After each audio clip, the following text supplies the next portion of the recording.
June 1. കിളികളുടെ കലപില ശബ്ദം കേട്ട് മെല്ലെ കണ്ണു തുറന്നു. പുറത്തേക്ക് നോക്കി. വെട്ടം വീണിട്ടില്ല. മൊബൈലിൽ അലാറം 5 അടിച്ചു. മെല്ലെ എഴുന്നേറ്റ് ഫ്രഷായി വന്നു. പോൾമതി അപ്പോഴേക്കും ചായയുമായി എത്തി. 7 മണി കഴിഞ്ഞപ്പോൾ രാജനും ജോയിസും വന്നു. അവർ ജ്യോതിയുടെ കുടുംബസുഹൃത്താണ്. ഞങ്ങൾ വന്നതറിഞ്ഞ് വന്നതാണ്. പോൾമതി അവലുകൊണ്ട് പൊഹ സ്വാദിഷ്ടമായ ബ്രേക്ക്ഫാസ്റ്റ് ഒരുക്കി. ഞങ്ങളെല്ലാം ഒരുമിച്ച് മുറ്റത്തെ മാവിൻ ചുവട്ടിലിരുന്ന് വിശേഷങ്ങൾ പങ്കുവച്ച് സ്വാദിഷ്ടമായ ബ്രേക്ക്ഫാസ്റ്റ് ആസ്വദിച്ച് കഴിച്ചു. രാജനും ജോയിസും യാത്ര പറഞ്ഞു പോയി. 9:45 ആയപ്പോൾ ടാക്സി വന്നു. ഞങ്ങൾ 4 പേരും യാത്ര തുടങ്ങി. ആദ്യം പോയത് പാളയംകോട്ടെ വിശുദ്ധ ഫ്രാൻസിസ് സേവ്യറുടെ ദേവാലയത്തിലേക്കായിരുന്നു. ദേവാലയത്തിൻ്റെ വാതിൽ തുറന്ന് അകത്ത് കടന്നപ്പോൾ ഒരു തണുപ്പ്. അവിടെ നിന്ന് നേരെ ഞങ്ങൾ സെയിൻറ്റ് ക്ലാരയുടെ ചാപ്പലിലേക്കാണ് പോയത്. ചെറിയ ഒരു ചാപ്പൽ, വലിയ ഗോപുരമൊന്നുമില്ല. വെള്ള പെയിൻ്റടിച്ച ചുമരും നിരനിരയായി നിൽക്കുന്ന ക്രോട്ടൺസ് ചെടികൾ വെട്ടി ഒതുക്കി ഭംഗിയാക്കിയിട്ടുണ്ട്. അവിടെ ഇവിടെയായി സിമൻറ്റ് ബെഞ്ചുകൾ. കുട്ടികൾ ഒറ്റയ്ക്കിരുന്ന് പഠിക്കുന്നു.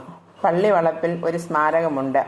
അതിലിങ്ങനെ എഴുതിയിരിക്കുന്നു: sacred to the memory of Clarinda, built the first church in Palayamkottai, which was dedicated by Schwartz in 1785.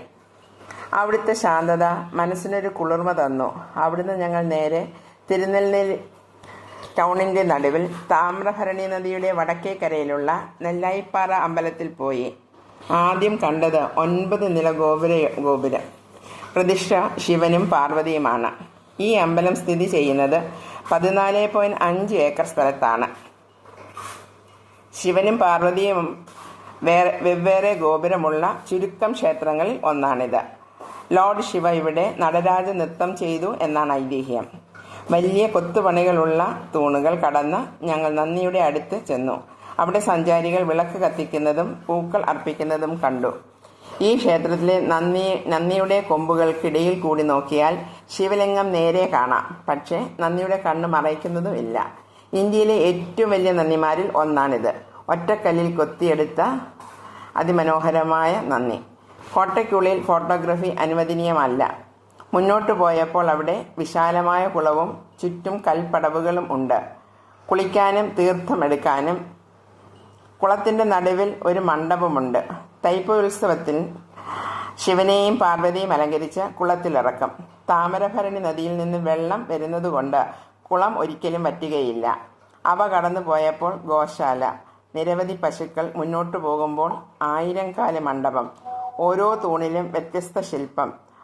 63 നായന്മാർ, ദേവന്മാർ. വീണ്ടും മുന്നോട്ടു പോകുമ്പോൾ മണിമണ്ഡപം.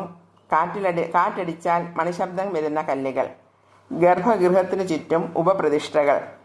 ചുവർ ക്ഷേത്രങ്ങൾ നിരനിരയെ അടഞ്ഞു കിടക്കുന്നത് കണ്ടു.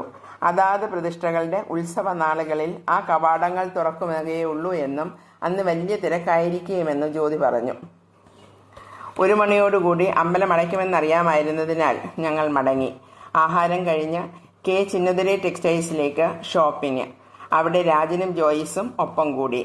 4 മണിയോടെ ഷോപ്പിംഗും കഴിഞ്ഞ് രാജൻ ഞങ്ങളെ വീട്ടിലെത്തിച്ചു. ഫ്രഷായി ഒന്ന് റെസ്റ്റ് ചെയ്ത് വൈകുന്നേരം 6:15 സെയിൻറ്റ് ആനിയുടെ ദേവാലയത്തിൽ പെരുന്നാളിന് കൊടിയേറ്റവും വിശുദ്ധ കുർബാനയും ഉണ്ടായിരുന്നു. ഞങ്ങൾ അതിൽ പങ്കെടുത്തു. കുർബാന കഴിഞ്ഞ് പള്ളിയിലെ സപ്പറും കഴിച്ച് ഞങ്ങൾ വീട്ടിലേക്ക് മടങ്ങി. സന്തോഷത്തിൻ്റെയും സമാധാനത്തിൻ്റെയും നല്ലൊരു ദിനം. ഓർമ്മച്ചെപ്പുകളിൽ നിറവോടെ സൂക്ഷിക്കാൻ നല്ലൊരു ദിനം സമ്മാനിച്ച ദൈവത്തിനും അതിന് അവസരമൊരുക്കിയ പ്രിയ സുഹൃത്തിനും ഏറെ നന്ദി.